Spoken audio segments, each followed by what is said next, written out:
Find dy dx at the point pi over 4 when sine x plus sine y equals tan x plus root 2 over 2. Ah! All right, so x's and y's floating around. This has got to be implicit differentiation. So what we're going to do is we're going to ddx both sides. We're going to ddx sine x, easy, sine y, equals ddx of tan x, easy, and I'm going to rewrite this as 1/2 x to the 1/2. All right? That's how I'm going to rewrite it. So square root of 2. Wait, no. That's just a number. What am I doing? That is much easier. Oh, praise the Lord. I don't know why I overthought that at all. All right, so plus root 2 over 2. I love it. Great. That makes life a lot easier. I'm glad I don't have to deal with that. That was my big grunt. My main grunt was from that. All right. Derivative with respect to x of sine x is cos x. No big deal. You know that. The derivative of sine y is cos y. But since we're taking the derivative of a y with respect to x, we have to attach dy dx to it. That's going to equal the derivative of tan x, which is secant squared x. Okay, no attachments because we're taking the derivative of an x with respect to x. And the derivative of a regular old number is nothing. That's why I was happy to find out that was a number. Now what we do is we get the dy dx all by itself on the left. So let's subtract cos x from both sides. Subtract cos x from both sides, like so. Cos y, that's a koi, it's a fish. Cos y dy dx is now equal to secant squared x minus cos x. Okay, divide everything by cos y.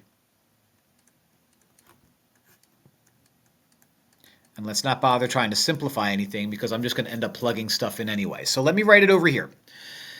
Dy dx is now equal to secant squared x minus cos x over cos y.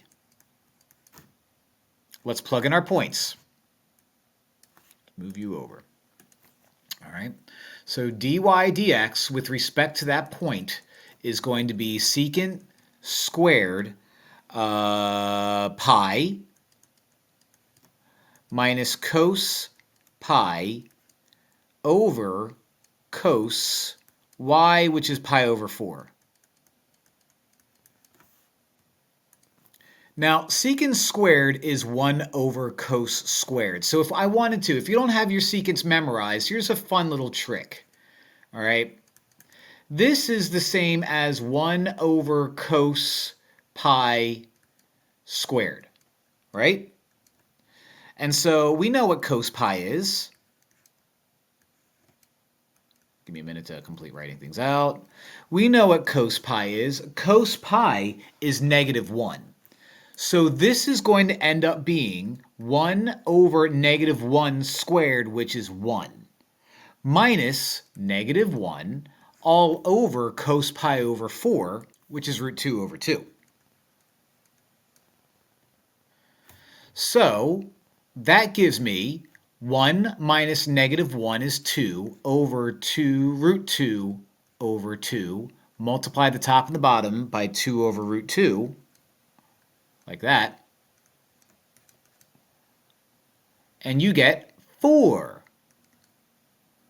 over root 2. Which if you wanted to, you could simplify.